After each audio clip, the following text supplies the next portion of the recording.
오늘이 추수감사절이지요. 추수감사절이니까 두 가지를 얘기하고 있습니다. 자, 첫 번째는 뭘 얘기하냐면 추수에 대해서 얘기하고요. 자, 두 번째는 감사에 대해서 얘기합니다. 자, 먼저는 추수라는 말이 있어요. 일반적으로 추수하면 우리는 농사를 생각하지요. 논농사든 밭농사든 한 해 농사를 하고 나서 수확물을 거두는 것이 추수입니다. 근데 시대가 많이 바뀌었어요. 전업 농부가 예전처럼 많지 않습니다. 우리 교회만 해도 지금 제가 알기로는 우리 전업 농부 없으시죠? 나 몰래 전업 농부 한다 이런 분 있어요? 없어요. 농사 지실 분이 안 계십니다. 이 말은 무슨 말이냐면 이제 우리는 추수감사주의를 할 때 이 추수를 좀 더 다른 시각으로 봐야 된다는 거예요. 그냥 농사 짓고 거둬들인 것이 아니라 이 추수에 대해서 좀 더 넓게 시각을 열어봐야겠다. 달리 말하면 우리가 이런저런 다양한 일을 하면서 얻게 되는 보수, 돈이겠지요. 또 내가 한 일의 결과물들, 그리고 그 일을 통해서 느끼게 되는 보람 등도 다 추수의 대상이 되지요. 우리 학생들 있는데 아까 점심 맛있는 게 그렇게 감사하대요. 그죠? 그것도 은혜지요. 그죠? 저희 딸도 점심이 맛있어서 좋다고, 학교 점심이 맛있어서. 엄마가 화를 했어요. 그 말은 그 집밥이 맛이 없다는 얘기냐? 그래서 아니다, 집밥도 맛있다. 이러면서 아침이 조금 은혜로웠는데, 그런데 우리 학생들에게 있어서는 그것도 추수 대상이 된 거예요. 학교 성적뿐만이 아니라 학교 생활 전부가 다 추수거리가 되는 것이지요. 학교 생활하면서 알게 된 친구들, 또 선생님, 또 내가 새롭게 알게 된 지식들, 이 모든 게 추수거리입니다. 또 직장과 학교뿐만이 아닙니다. 가정도 당연히 내가 추수할 거리들이 많이 있어요. 내가 가장으로서, 남편과 아내로서, 엄마와 아빠로서, 또한 자녀로서, 또 할머니로서, 할아버지로서 하나님이 맡겨준 역할을 어떻게 감당했느냐에 따라서 추수의 양과 질이 다 다릅니다. 한 해를 마무리하는 이쯤 되면은요, 어른부터 아이까지 그 누구도 예외 없이 추수한 것이 있게 돼요. 뭐든지 추수한 게 있어요. 왜? 추수가 다양하니까. 쉽게 말하면 지금까지 내가 살아온 삶의 열매 또는 결과 또는 삶의 흔적이 다 추수입니다. 그런데 그 양이나 질, 가치는 저마다 다 달라요. 사람마다 다 달라요. 겉으로 보이는 것을 어떤 하나의 기준, 하나의 잣대를 가지고 평가할 수가 없습니다. 단순히 거둬들인 결과만을 놓고 그 많고 적음을 가지고 이건 나빠, 이건 좋아 그렇게 말할 수가 없어요. 1억을 벌었다고 해서 무조건 좋다고 할 수 없고 100만 원 벌었다고 해서 무조건 나쁘다고 말할 수 없다 이 말입니다. 제가 아는 어떤 분은요, 사업하는데 꽤 돈을 잘 버세요. 한 달에 매출이 거의 억대입니다. 억 가까이 나와요. 그리고 겉으로 볼 때는 아쉬울 것 없이 사세요. 근데 그분을 제가 뵐 때마다 행복하다라는 느낌은 그닥 못 받습니다. 늘 걱정과 염려가 많으세요. 웃을 때도 쓴웃음일 때가 많습니다. 그런데 또 다른 사업하는 분을 제가 알고 있어요. 이분은 1인 사업체입니다. 혼자 해요. 시작한 지 이제 3년 될까? 그런데 얼마 전에 뵀어요. 처음에 굉장히 어려우셨지요. 그래서 제가 그랬어요. 집사님 요즘 그 경기가 많이 안 좋은데 사업은 좀 어떠십니까? 그랬더니 이분이 그래요. 목사님, 제가 뭐 큰 돈을 버는 건 아닌데요. 그래도 다행히 제가 처음 사업할 때 생각했던 것보다는 하나님이 조금 더 채워주시네요. 그러면서 감사해요. 그렇다고 그분이 뭐 한 달에 정말 이렇게 막 거의 뭐 천가까 몇백을 버느냐, 뭐 몇천을 버느냐 그런 거 아니에요. 제가 알기로 그분이 사업하기 전에 회사 다닐 때 받던 월급이 더 많습니다. 그러니까 보통 직장인들 받던 월급 그만큼도 지금 사실은 못 벌어요. 그런데 감사하더라는 거예요. 그러니까 제가 이 두 분을 보면서 깨닫는 게 있어요. 매월 몇 억대 매출을 올리는 분보다 겨우 지금 적자를 면하는 그런 수준의 돈을 벌지만 그분이 더 행복해 하더라라는 거예요. 이건 그냥 일종의 팩트죠. 보여지는 겁니다. 이런 것을 보면 단순히 결과물이 많고 적음 그 자체가 행복을 주는 것은 아닌 게 분명합니다. 그리고 우리가 뭐 사과가 좋으냐, 배가 좋으냐, 감이 좋으냐 함부로 말할 수 없듯이 우리가 직업의 종류나 또는 자기가 공부하고 있는 전공이 뭐냐에 따라서 함부로 판단할 것도 아닙니다. 결국은 추수한 결과 그 자체로는 좋으냐 나쁘냐 행복하냐 불행하냐를 결정할 수가 없어요. 그렇다면 무엇이 내가 추수한 것을 좋은 것으로 행복한 것으로 결정할까요? 그것은요, 그 추수한 것을 감사할 수 있느냐 없느냐에 따라 달라집니다. 결국은 감사에 달렸어요. 아무리 돈을 많이 벌고 부동산을 늘리고 높은 자리에 올라가고 세상에 놀랄 만한 업적을 냈어도 그 사람이 그 안에 감사하지 못하다면 그 사람은 행복하지 않습니다. 그 사람에게 추수감사절은 추수감사절이 아니지요.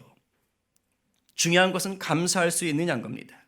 진정한 추수감사절은 삶의 모든 영역에서 감사를 추수하는 것입니다. 그러니까 돈이나 일의 결과물뿐만 아니라 인간관계, 말과 생각, 생활 습관 등에 있어서도 감사를 추수하는 것이 진정한 추수감사절을 보내는 것이에요. 삶의 구석구석에서 감사를 찾을 수 있는 사람은 그야말로 추수한 것이 고품질이고 최상품인 것입니다. 우리 모두가 자기 삶의 구석구석에서 감사의 추수가 넘쳐나기를 간절히 축원합니다. 아멘이지요. 자, 그렇다면 여러분은 언제 감사하실 수 있으세요? 언제 감사하십니까? 누군가를 향해서 또는 어떤 일에 대해서 불평, 불만, 미움, 시기, 다툼 등이 있을 때 그럴 때 감사가 나오시나요? 안 나오죠. 당연히 안 나오죠. 그런 상태에서는 감사할 수가 없습니다. 마음의 스트레스를 담고 있으면요 감사할 수가 없어요. 그렇다면 언제 불평, 불만, 미움, 시기, 다툼 등이 없이 감사할 수 있을까요? H.M. 카슨이라는 신학자가 이런 말을 했어요. 감사는 겸손에서 나온다. 감사는 겸손에서 나온다. 참 맞는 말입니다. 감사는요, 누군가를 향해서 어떤 상황에 대해서 내가 겸손해질 수 있을 때 비로소 나오는 반응입니다. 교만한 사람은요, 자신을 자랑할 수는 있어도 감사할 수는 없어요. 자기 의가 강한 사람은 감사해야 할 상황에도 오히려 감사하지 못합니다. 그리고 비교하고 질투하고 분노하게 되지요. 제가 예전에 어떤 공동체에 있었어요. 어디라고 말을 좀 할 수는 없고. 근데 어떤 분이 우리 공동체 직원들한테 몇 분 되진 않았어요. 그런데 이렇게 작은 선물, 큰 게 아니고 작은 선물을 해주셨습니다. 그래서 그걸 받고 우리 직원들이 다 감사해 했죠. 그런데 유독 한 분만이 그걸 받고 화를 내는 거예요. 이렇게 말을 해요. 참, 대체 우리를 뭘로 보고 이따위 걸 선물로 주는 거야? 이렇게 얘기를 하는 겁니다. 그러더니 그냥 휴지통에 버려요. 제가 깜짝 놀랐습니다. 아니, 그 사람은 생각해서 선물을 준 건데 크든 작든 난 좋고 감사하더만. 근데 자기를 뭘로 보냐는 거예요. 자기 격에 안 만든다는 거예요. 그럴 만한 게 아니거든요. 제가 참 놀랐어요. 그분의 인품을 다시 한번 생각해 봤던 사건이기도 했지요. 여러분 정말로 감사를 풍족하게 추수하는 성도가 되고 싶으십니까? 그렇다면 무엇보다 겸손한 자 되기를 축원합니다.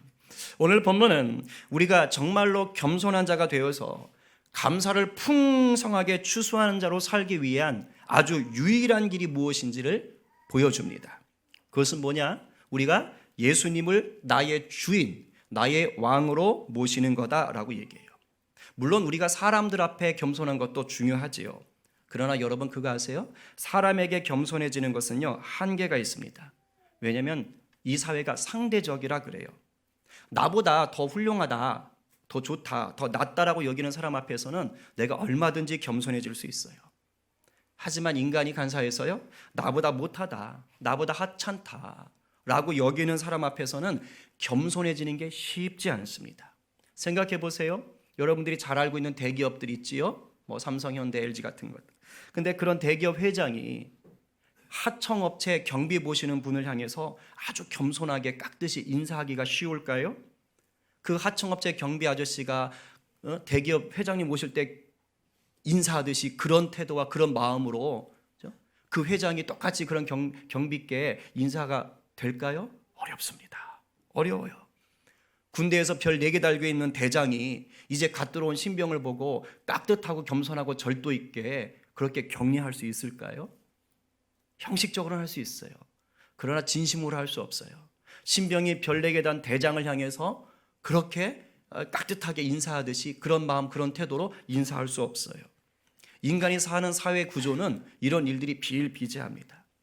그래서 사람에게 겸손할 수 있는 건 철저히 상대적이고 한계가 있어요. 그렇기 때문에 진정한 겸손은 어디에서 나오느냐? 바로 예수님 앞에 무릎 꿇을 때, 예수님이 내 주인이 될 때, 예수님이 나의 왕이 될 때 그것이 가능합니다. 왜냐하면 예수님이 나를 위해 십자가에 달려 죽으셨다라는 것을 진짜로 믿게 되면 그 십자가에 내 자아도 죽었음을, 높아지려는 내 생각, 내 속사람이 죽었음을 깨닫게 돼요. 그때 진정한 겸손이 나옵니다. 신이 인간이 되어서 죽기까지 낮아진 그 겸손을 내 것으로 삼으려는 자가 누구냐? 바로 예수 믿는 제자들인 것입니다. 이것을 알고 믿고 누리게 되면 우리는 예수님을 내 주인으로 삼고 살게 되는 거예요. 그래서 주인 대신 그분이 얘기하는 대로, 원하는 대로, 그 뜻대로 살아가게 됩니다. 그 결과물이 뭐라고요? 감사가 넘치는 삶인 거예요. 그게 오늘 본문 말씀입니다. 우리 새번역 성경으로 다시 한번 읽어보겠습니다. 다 함께 큰 목소리로 시작. 그러므로 여러분이 그리스도 예수를 주님으로 받아들였으니 그분 안에서 살아가십시오.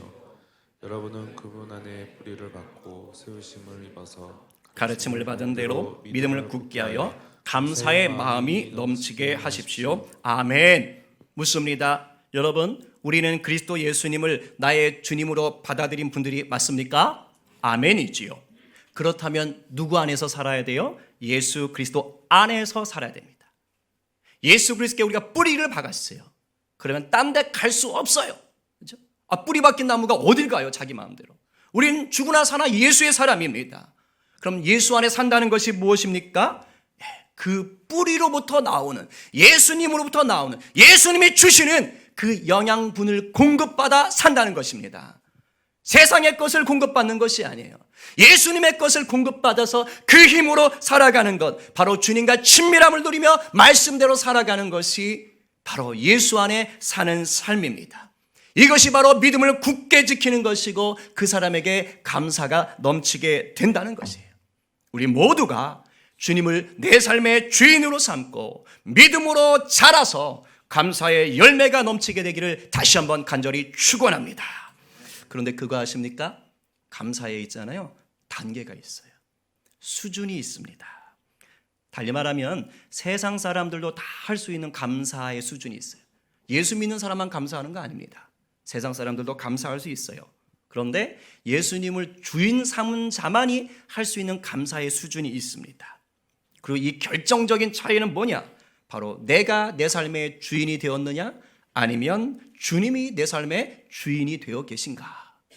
이 차이에 따라 감사의 수준이 달라집니다. 제가 나름대로 좀 이 말씀을 준비하면서 감사의 단계를 한번 나눠봤어요. 꼭 정확한 것은 아닐 수 있지만 한번 여러분 들어보시기 바랍니다. 나는 지금 어느 단계까지, 어느 수준에까지 감사의 생활을 하고 있는가? 자, 1단계는 뭐냐면 나한테 좋은 일이 생길 때만 감사하는 거예요. 나한테 좋은 일이 생길 때, 내가 원하던 일이 이루어졌을 때, 또는 생각지도 못했는데 좋은 일이 생겼을 때, 그때 감사하죠. 물론 교만한 사람은 이런 상황에도 감사할 줄 모릅니다. 하지만 대부분의 많은 사람들은 요 1단계가 되면 감사하게 돼요. 아마 여기 계신 우리 모두도 1단계 수준은 다 쉽게 넘어갈 거라고 믿습니다. 보통 이래요, 보통. 자, 근데 이거보다 조금 더 감사가 잘하면 어디까지 가느냐? 일상생활을 감사하게 됩니다. 그러니까 먹고 자고 일하고 학교 가는 평범한 일상이죠. 평범한 일상. 여기서도 감사를 찾아내요. 근데 이 정도 감사하는 것도 쉬운 게 아닙니다. 쉬운 게 한번 돌아보세요. 일상을 감사하시는지. 이것도 쉬운 게 아니에요. 이게 제법 인격 수양이 되신 분들, 그래도 나름 주님 앞에 믿음을 좀 붙잡고 사는 분들 정도가 가능해요. 제가 이런 예를 봤어요. 예수를 안 믿는 사람입니다. 근데 그분이 감사 일기를 써요. 사실 깜짝 놀랐어요. 저는 크리스찬인 줄 알았거든요. 아니더라고요. 그러니까 자기 개발 프로그램을 접한 겁니다. 아마도 예수 믿는 사람이 그걸 개발한 것 같아요. 근데 안 믿는 사람이 이제 그 감사일기 쓰는 거를 가지고 자기가 그걸 쓰면서 인생이 놀랍게 바뀐 걸 다큐멘터리로 찍은 겁니다. 한 여성이 나온 거예요. 그런 말을 해요. 자기가 감사일기 쓰기 전에는 그냥 종일 불평, 불만, 분노, 다툼이 많았다는 거예요. 그러니까 화가 많더래요.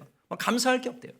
그런데 이 프로그램 통해서 감사일기를 접하고 나서 이제 매일 감사일기를 쓰는 거예요. 그렇게 쓴 감사일기가 몇십 권이 된 거예요. 근데 돌아놓고 보니까 자기 인생이 완전히 바뀌었대요. 그냥 하루하루를 감사하는 게 그렇게 많아졌대요. 감사일기 쓰기 전에 자기한테 나타났던 불평, 불만, 분노, 다툼이 이제는 거의 없더라. 그러면서 예수 안 믿는 사람이 다큐멘터리에서 그 고백을 합니다. 제가 놀랐어요. 야, 예수 믿는 사람만 감사일기 쓰는 줄 알았는데 그게 아니었구나. 우리들 중에도 감사일기 쓰는 분들이 있습니다. 여러분, 감사일기 쓴다고 해서 하루하루 감사 고백한다고 해서 내가 대단한 신앙인이구나 라고 착각하면 안 될 것 같아요. 세상 사람들 중에도요, 얼마든지 이런 거 하시는 분들이 있습니다. 물론 이것도 귀해요. 귀하지만 이게 내 감사 생활의 정점이야? 그렇지 않습니다. 우리 주님은 우리가 더 높은 감사의 수준으로 올라오기를 원하세요. 예수님께 뿌리를 받고 세움을 입은 자들은 더 잘할 수가 있습니다. 또 잘해야 하고요. 그 세 번째 단계가 뭐냐? 이제 조금 높은 단계인데요. 고통이나 고난을 겪은 후입니다. 겪을 때는 힘들어해요. 근데 겪은 후에 이게 나한테 도움이 됐구나 라는 것을 알고 그때 감사해요. 어려운 일 당할 때는 그때는 좀 화도 나고 불평하고 쓰러집니다. 그런데 그 다음에 감사하는 거예요. 수많은 사람들이 고난과 고통 싫어하지요. 그래서 그 고난과 고통이 끝난 후에도요, 그때 그 시절 생각하면서 치를 떠는 분들이 있어요. 욕을 하는 분들이 있어요. 그 고통과 고난이 좀 심했던 분들은 내 인생에서 지워버리고 싶어. 트라우마에 걸려가지고 그때 일만 생각하면 까무러지는 그런 분들도 있습니다. 그런데 신기하지요? 반대로 어떤 분들은 그런 일을 겪고 나서 내가 그때 몰랐는데 지내놓고 보니까 그게 나를 살렸어. 그게 나를 오늘의 내가 되게 했어. 내 인생을 바꿔줬어. 이렇게 감사 고백을 하게 되는 거예요. 이게 쉬운 게 아닙니다. 제가 어떤 집사님하고 얘기를 나누는데 그분 친척이요, 업무상 문제가 생겨가지고 이제 직장에서 쫓겨나고 이게 또 이렇게 감옥에 들어가셨답니다. 근데 이분이 감옥에 들어가기 전에는 예수도 안 믿고 술 좋아하고 세상 좋아하던 분이셨대요. 근데 감옥에 들어가서 성경을 딱 접하고요, 예수님을 믿게 된 겁니다. 놀라운 일이 생겼어요. 정해진 형량보다 더 줄여서 나오게 된 은혜를 입었고요, 나오셨는데 얼굴이 그렇게 평안하시더래요. 가정에 그렇게 기쁨이 넘치게 됐답니다. 어떤 일일까요? 감옥에 들어간 건 분명히 고난이었죠. 그런데 오히려 그 시간을 통해서 주님을 만났기 때문에 감사의 삶을 살게 되었던 것입니다. 이걸 잘 표현한 게 시편 119편 71절입니다. 한번 같이 읽어볼까요? 자, 시작. 고난 당한 것이 내게 유익이라 이로 말미암아 내가 주의 윤례들을 배우게 되었나이다. 아멘. 그때는 잘 모를 수 있어요. 근데 지내놓고 나니까 그게 날 살렸네. 그게 내가 주님을 더 알게 만들었네. 이 수준의 감사 역시 그런데 예수를 안 믿는 사람 중에도 덜어하더라고요. 덜어해요. 인격 수양이 많은 분들은 꽤 합니다. 이 말은 무슨 말입니까? 우리가 이 수준의 감사에서 멈추어서는 안 되겠다는 거예요. 성경에 말하는 이 감사함이 넘치게 하라라는 것은요, 이것보다 더 나갑니다. 더 나가야 돼요. 자, 그렇다면 우리 주님이 원하시는 성경에 말하는 감사의 최고 수준은 뭐냐? 그것은 바로 고난이 닥쳐도 감사하는 거예요. 고통의 현장에서 감사할 수 있는 것입니다. 믿음으로 하는 것이죠. 감사하는 거예요. 그러니까 악으로 깡으로 이를 악물고 그냥 버티는 게 아니라 그 상황에 감사가 나와 버리는 것입니다. 이건 예수 안 믿는 분들은요, 불가능해요. 불가능해요. 왜냐하면 이런 감사는 환경에 묶이는 것이 아닙니다. 믿음으로 환경을 뚫고 나가는 감사예요. 믿음이 있을 때만 가능한 것이죠. 성경 속의 많은 선배들이 바로 이 믿음의 본을 보였어요. 우리가 잘 아는 다니엘 보세요. 다리오 왕 외에는 다른 신에게 절하는 순간 사자굴에 집어넣겠다라는 법이 세워졌어요. 그 법이 세워진 것을 알면서도 다니엘은 평소처럼 늘 하던 대로 예루살렘을 향하여서 하루 3번 하나님께 기도하고 감사의 찬양을 올려드립니다. 같이 한번 읽어볼까요? 자, 시작. 다니엘이 이 조서에 왕의 도장이 찍힌 것을 알고도 자기 집에 돌아가서는 윗방에 올라가 예루살렘으로 향한 창문을 열고 전에 하던 대로 하루 3번씩 무릎을 꿇고 기도하며 그의 하나님께 감사하였더라. 아멘. 이렇게 돼서 어떻게 됐어요? 사자굴 들어갔습니다. 그래도 낙담하지 않아요. 그리고 하나님의 역사를 경험하게 되지요. 예수님의 제자들도 이랬습니다. 예수님의 제자들이 예수님의 십자가 사건까지는 겁쟁이였습니다. 다 배신자고 도망갔어요. 그러나 십자가를 경험하고 부활하신 주님을 만난 후에는 담대해졌습니다. 사도행전 보니까 초대교회 예수님의 제자들은 이제 내가 예수님을 위해 고난당하는 것, 오 감사하다, 오 행복하다, 그게 당연하지, 내가 예수님의 이름 때문에 고난당하는 게 당연하지, 이렇게 감사하는 자로 완전히 바뀌어버렸습니다. 사도행전 5장 41절 우리의 것으로 봤습니다. 시작. 그 이름을 위하여 능력받는 일에 합당한 자로 여기심을 기뻐하면서 공의 앞을 떠나니라. 뭐예요? 기쁜 거예요. 감사한 거예요. 나 같은 자가, 나 같은 놈이 감히 예수 이름 때문에 박해받아? 고난을 받아? 우리 예수님이 높아지네? 할렐루야, 할렐루야. 이 고백을 할 수 있는 그 수준까지 가는 거예요. 성경의 인물들만 이런 분들이 계신 게 아닙니다. 이미 여러분들이 귀가 따갑게 들었을 분도 있어요. 우리나라의 성자라고 일컬어지죠. 우리 손양원 목사님, 정말 최고 수준의 감사를 몸으로 다 보여주셨어요. 1948년 여순 반란 사건 때 공산당이 우리 손 목사님 장남과 차남을 총으로 쏴 죽입니다. 얼마나 큰 고통이에요. 얼마나 큰 슬픔입니까? 그런데 두 아들을 장례 치르는 장례식장에서 손 목사님이 이런 감사의 고백을 그 모든 조문구의 앞에서 하는 겁니다. 우리 한번 읽어볼까요? 제가 첫째 읽으면 여러분 둘째, 제가 셋째 읽으면 여러분 넷째 한번 읽어보겠습니다. 이 시간에 여러분들이 손양한 목사님의 좀 마음을 다 알 수는 없겠지만 하나님 제가 손 목사님이라면 어땠을까요? 우리 이 마음으로 한번 읽어보겠습니다. 첫째, 나 같은 죄인의 혈통에서 순교의 자식들을 나오게 하였으니 하나님께 감사합니다.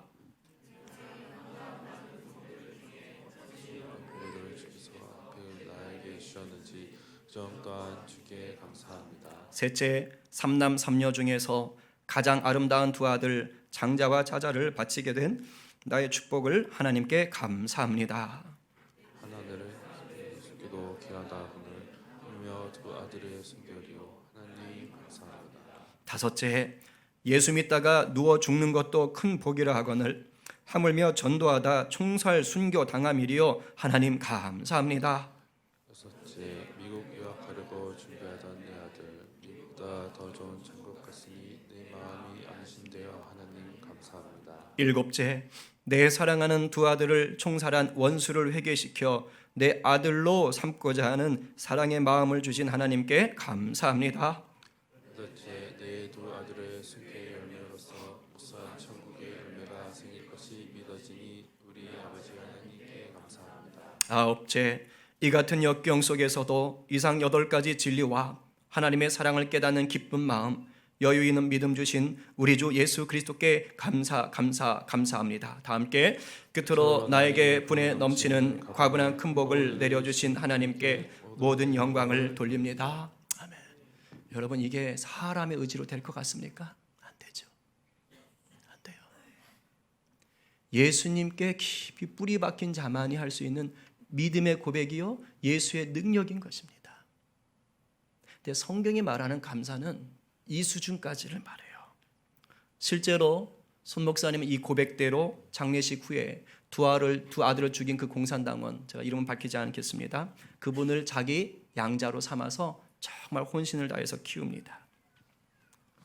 이런 감사야말로 예수님 때문에 어떤 상황에도 상관없이 누리는 감사인 거예요. 그리고 예수 믿는 성도들이라면 바로 이 수준까지 감사하는 자가 되기를 우리 주님은 원하십니다. 그래서 성경에 너희가 예수 믿고 복을 받으나 고난도 함께 받아야 된다라고 얘기하시는 거예요. 이것은요, 하나님의 자녀임이 믿어져야 돼요. 우리 지난 시간에 봤던 그 시편 139편 14절 말씀처럼 내가 주께 감사합니다. 나를 지으심이 심히 기묘합니다. 주께서 하시는 일이 기이함을 내 영혼이 잘 압니다. 내가 하나님의 것임이 믿어지는 사람에게 이 감사가 나오는 것입니다. 우리들 중에 아유 목사님 나는 저 네 번째 단계 감사는 할 수 없어요. 나 자신 없어요. 벌써부터 겁을 먹고 손살에 치는 분이 계실 수 있어요. 물론 저 역시 저나 우리가 손양한 목사님이 겪었던 이런 고통이나 고난 겪지 않았으면 좋겠어요. 그런데 이건 내가 내 의지로 선택하고 결정할 수 있는 게 아닙니다. 여러분 정도의 차이는 있지만요, 예수 믿는 자들에겐 반드시 복과 함께 믿음 때문에 겪는 고난이 따라와요.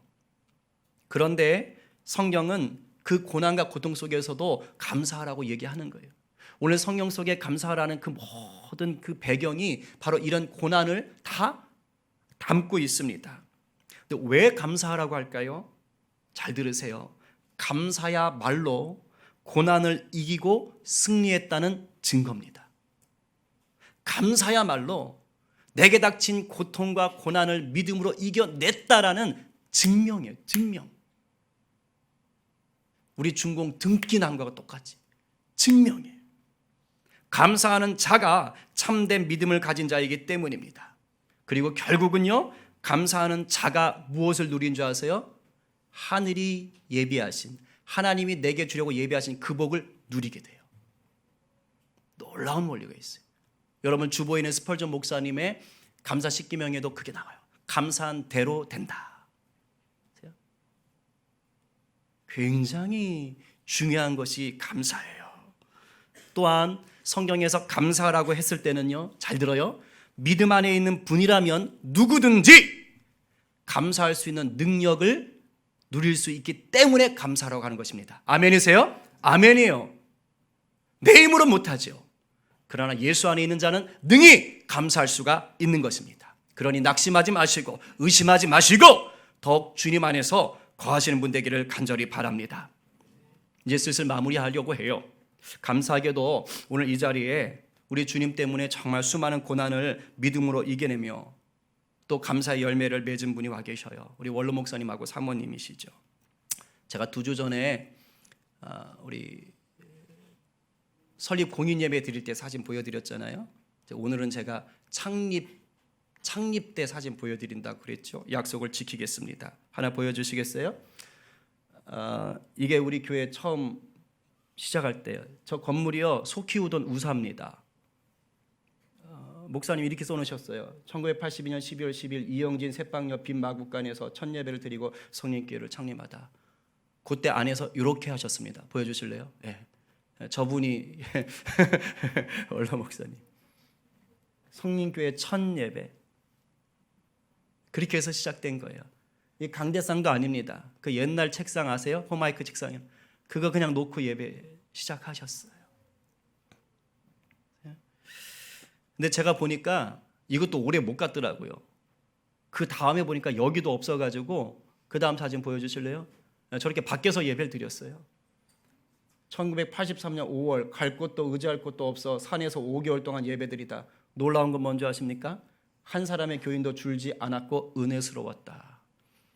요즘 같으면 약간 좀 아까도 얘기했지만 어렵죠. 쉽지 않죠. 아마 가족도 안 올걸요. 근데 저기 풍문 갖다 놓고 저렇게 찬양하고 계셔요. 근데 저게 낭만이 아니죠. 그렇죠? 낭만이 아니죠. 제가 가끔 이제 우리 고집사님하고 식사할 기회가 있어서 주중에 이제 이렇게 기도회 전에 식사하면 그때 얘기를 많이 해주세요. 정말 고생 많으셨다. 예. 성도들도 고생하셨지만 목사님, 사모님 고생 많으셨다.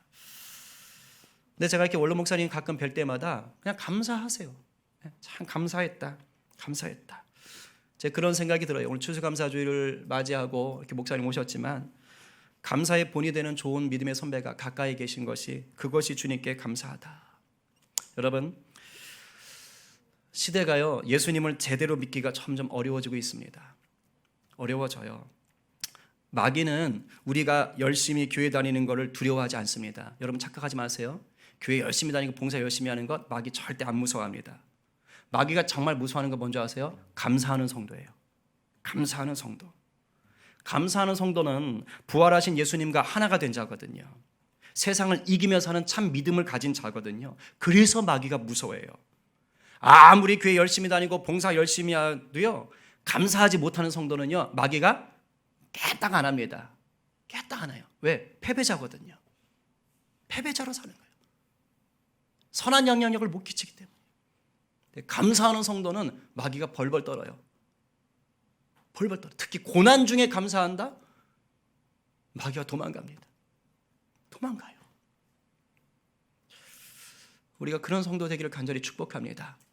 주보에 스펄전 목사님 감사 10계명 넣어드렸는데 좀 한동안 여러분들 좀 자주 보세요. 올해 남은 기간 자주 보시면서 더욱 감사의 추수를 좀 여러분의 모든 삶의 영역에서 좀 풍성하게 하시는 분 되기를 바랍니다. 우리 모두가 예수 안에 뿌리를 깊이 내리고 믿음으로 굳게 서서 어떤 상황에도 어떤 어려움에도 감사 열매를 풍성히 추수하시는 정말 하늘의 복을 누리는 성도 되시기를 간절히 축원합니다.